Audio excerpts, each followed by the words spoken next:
વાળા આટલા આટલા ધારાસભ્યો ભાજપમાંથી ચૂંટાઈને જે આવ્યા છો, તમને એકે હારું ખાતું કેમ નથી આપતા? એ કોળી સમાજનો હોય તો કે એને મચ્છમારી આપી દો એટલે જણ માછલા કાઢવાના આપણે.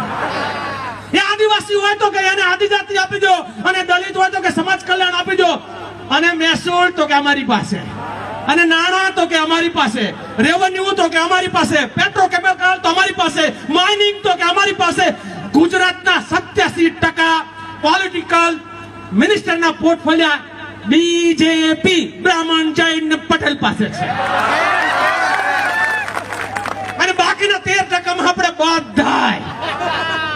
અને ત્યાં જઈને પેલો કે હા બોલો એટલે આપણા વાળા ત્યાં જઈને હા બોલે, કારણ કે ટિકિટ પેલા એમના આકાઓ પાસેથી લઈ આવેલા છે.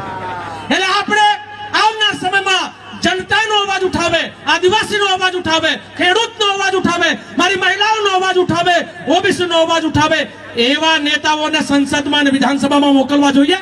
આ બદલાવ વાળા આટલા આટલા ધારાસભ્યો ભાજપમાંથી ચૂંટાઈને જે આવ્યા છો, તમને એકે હારું ખાતું કેમ નથી આપતા?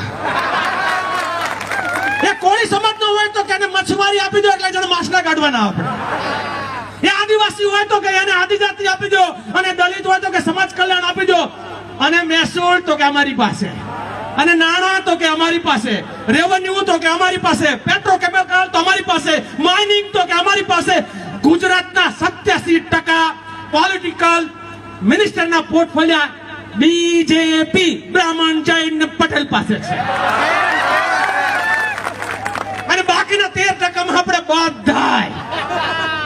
અને ત્યાં જઈને પેલો કે હા બોલો એટલે આપણા વાળા ત્યાં જઈને હા બોલે, કારણ કે ટિકિટ પેલા એમના આકાઓ પાસેથી લઈ આવેલા છે.